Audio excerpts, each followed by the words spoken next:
je pense que la présence du directeur du département culturel vient renforcer Cœur Lady. Et je pense que ce partenariat devra continuer de place dans le programme aussi. Donc, attendez à ce compte. Et merci encore une fois pour votre présence. Remercier la presse et l'activité. Ne pas transmettre son activité à la communauté. Et votre présence nous honore et nous a toujours honorés. Vivement que cela soit relayé pour que la date du 20 soit une date connue de tous, mais qui puisse mobiliser le maximum de personnes pour que les activités prévues à cet effet puissent avoir l'écho escompté. Je vous remercie et vous souhaite la bienvenue à Blessagor en espérant qu'on se retrouvera le 20 pour pouvoir dérouler les activités prévues à cet effet. Merci à vous, docteur. Merci à vous, Omar, pour votre présence et à Babaka qui est la cheville ouvrière de Cœur Lady. Merci pour tout ce que vous faites et vivement que cette collaboration puisse continuer. Merci. Merci beaucoup, monsieur le directeur, monsieur, je dirais maître, parce que c'est comme ça que je l'appelle, maître de Sambagé. Moi, c'est cette relation qui me lie à lui, pour avoir beaucoup appris à ses côtés, et surtout aussi pour avoir beaucoup contribué aux activités de Cœur Lady. La Journée mondiale du conte, j'ai été co-organisateur avec Babacar sur plusieurs éditions. Je venais comme acteur à Cœur Lady, à Cœur Massar, magnifier cette journée, travailler avec les acteurs du conte, du théâtre, les acteurs des arts tout simplement, parce qu'il a une façon à lui de faire synthèse de tout le genre, avec tous les acteurs du monde artistique autour du conte le jour du 20 mars. Je devais être là. C'est obligatoire pour moi d'être là parce que le conte est un art particulier, en ce sens que il est le lieu d'articulation de l'imaginaire que nous voulons en tout cas vraiment projeter pour en tout cas vraiment refléter l'idéal de vie ou la vie que nous voulons pour nous-mêmes. Et le conte, c'est un espace qui est gros de plusieurs choses. Le conte nous apprend déjà à nous lier à notre environnement, c'est fondamental. Nous connaissons la géographie du milieu à travers le conte, c'est comme ça qu'on nous enseigne la cartographie. Nous avons une maîtrise des éléments constitutifs de notre environnement. C'est comme ça que nous apprenons en tout cas vraiment à nous relationner avec les différents règnes pour comprendre que tout ceci participe de notre équilibre social et culturel. Et aujourd'hui, que Cœur Lady se soit positionné dans cet axe-là depuis 2012, en travaillant régulièrement à renforcer la compétence, à renforcer l'expertise nationale aujourd'hui en technique, disons, de conte. Parce que dans nos familles, le conte n'est plus dit. À l'heure il doit être dit, c'est l'heure du défi. Et en ce moment-là, nous consentons que nous avons créé un espace autour de la télévision pour favoriser notre imaginaire. Parce que le conte est le lieu de fabrication du consentement. C'est fondamental. C'est un lieu d'éducation, c'est un milieu qui nous permet de régir des comportements, d'orienter les gens vers des modèles. Nous préférons quoi? Nous nous engageons dans quoi? Quelles sont les valeurs que nous partageons? Quel est l'idéal de société que nous nous engageons? C'est le conte qui nous a permis, dans des familles, de régler cette question d'éducation. Merci. La Maison de l'oralité et du patrimoine existe depuis 2009. Le directeur du patrimoine, qui aujourd'hui, M. Koumakbadian, est le responsable de tout ce qui est patrimoine, quand même, nous fait l'amabilité, en tant que tutelle, de venir appuyer d'abord le programme, de venir soutenir la célébration, parce qu'il sait que c'est pour lui qu'on le fait. Parce que nous le faisons pour la direction du patrimoine et nous le faisons sous l'égide du ministère de la Culture.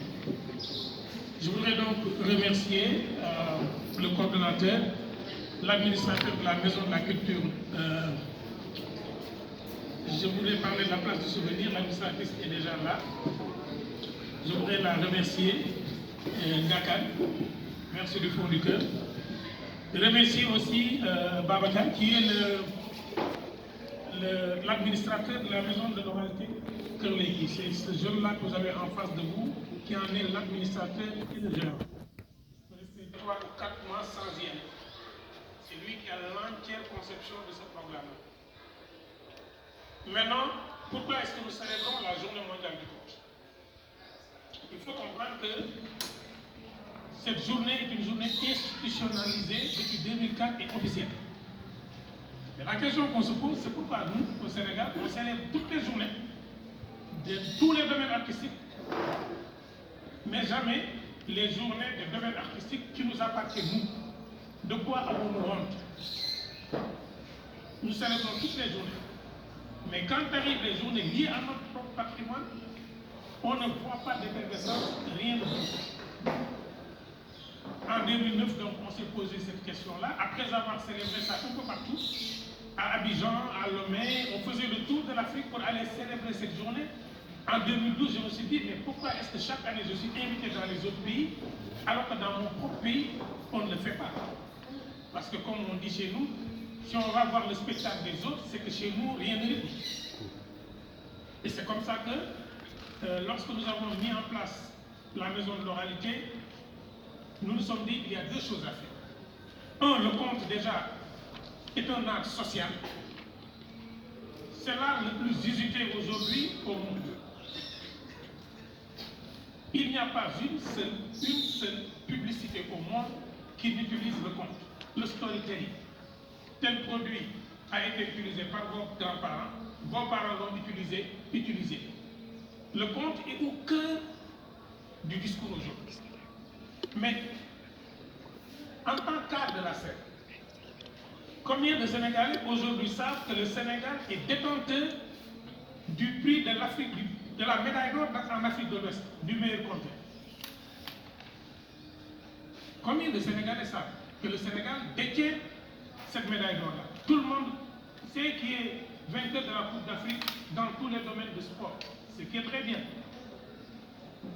Et pourtant, c'est un jeune conteur formé par la maison de l'oralité, dont la participation a été prise en charge totalement par la maison de l'oralité, du billet d'avion jusqu'à sa réservation d'hôtel, même son accompagnement. Et depuis 5 ans, Tonton Libas, Mohamed Fall, est détenteur de la compétition sur 12 pays. La médaille d'or ici au Sénégal, personne ne le sait. Il y a des questions à se poser. Dans le domaine artistique, le seul art où le Sénégal est arrivé en finale aux Jeux de la francophonie de Beyrouth, c'est le conte. Et le conteur a été préparé par Kerlegui Sébata Diouf. Nous avons des acquis. Et ces acquis, nous devons nous y reposer. Le premier conteur qui a représenté le Sénégal aux Jeux de la francophonie en 97-98, c'est Babacar Maïga.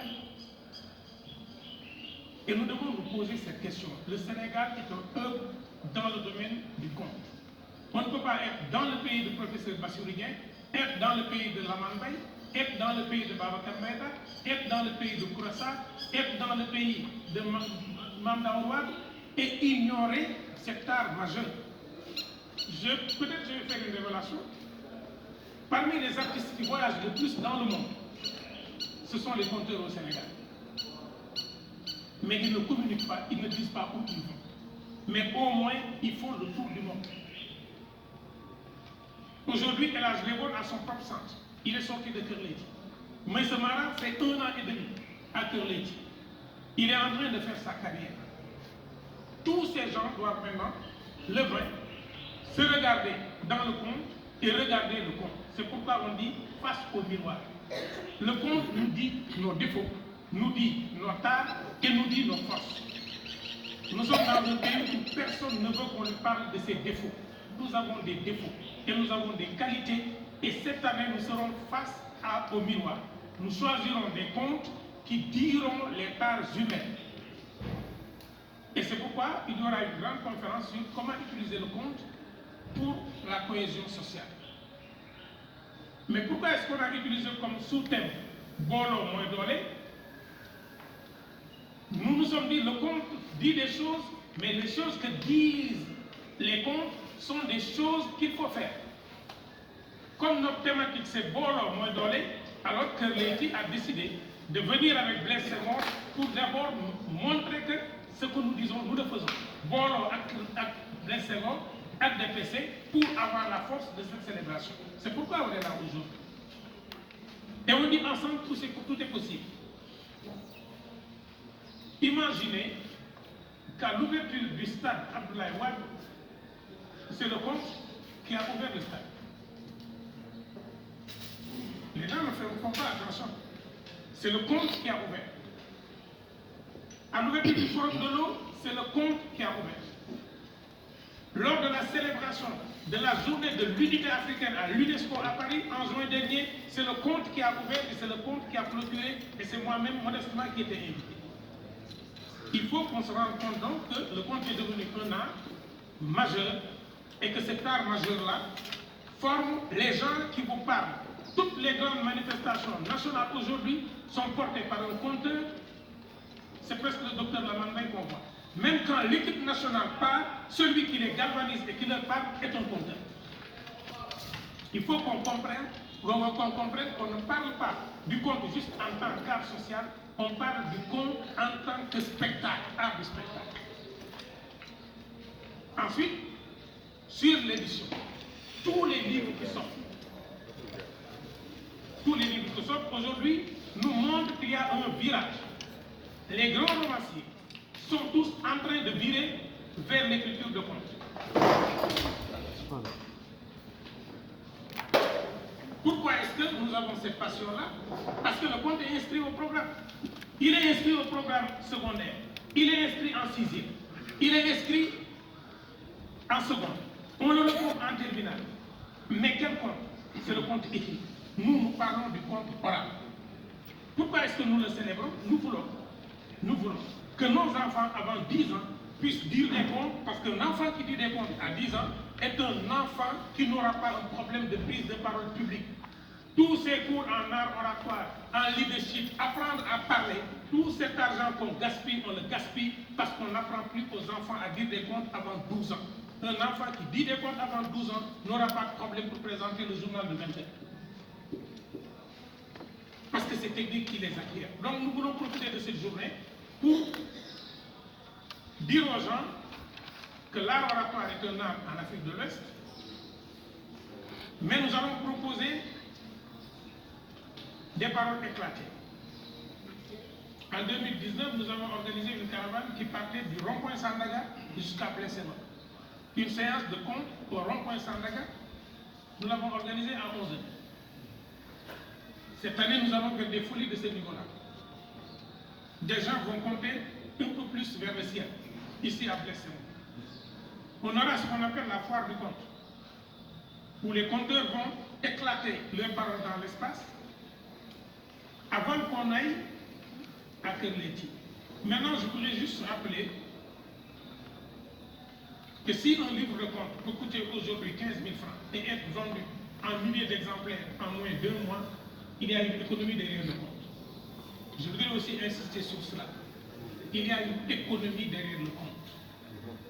Que Leyti, c'est 50 jeunes de la banlieue. 50 jeunes de la banlieue qui ne redoublent plus. Parce que par le conte, ils sont allés au livre. Ils ne redoublent plus. Ils n'abandonnent plus l'école. Parce que tous les jours, quand ils descendent, ils sont dans des activités de prise de parole. Ils oublient qu'il n'y a pas d'électricité chez eux. Et il y a 2 grands événements qui se sont passés au palais cette année. C'est par le conte que ces enfants-là sont allés accueillir les premières dames du Burundi et de l'Irlande. C'est des enfants de Kër Leyti. Parce que nous sommes conscients que si nos jeunes, nos enfants sont en prise avec le conte, ils ne sont plus complexés. Dans notre société actuelle, au Sénégal, dans ce Sénégal de la parole, celui qui n'apprend pas à parler, quelle que soit sa position, il sera relégué derrière, même s'il a raison. C'est pourquoi le conte apprend à parler, mais à dire utile. Donc pour nous, le thème c'est cela. Autour de ce miroir. Au Sénégal, on se regarde dans la glace, mais on ne se voit pas dans le miroir. Donc, on va compter nos défauts, mais on va compter nos qualités. Il y a 4 jours, 2 jeunes Français sont rentrés, après 1 mois de formation ici. Depuis 3 ans, nous n'avons accueilli que 2 jeunes Sénégalais pour faire un stage de coach. Cela veut dire quoi? Cela veut dire qu'il y a un travail à faire et nous invitons les journalistes ce jour-là à venir raconter.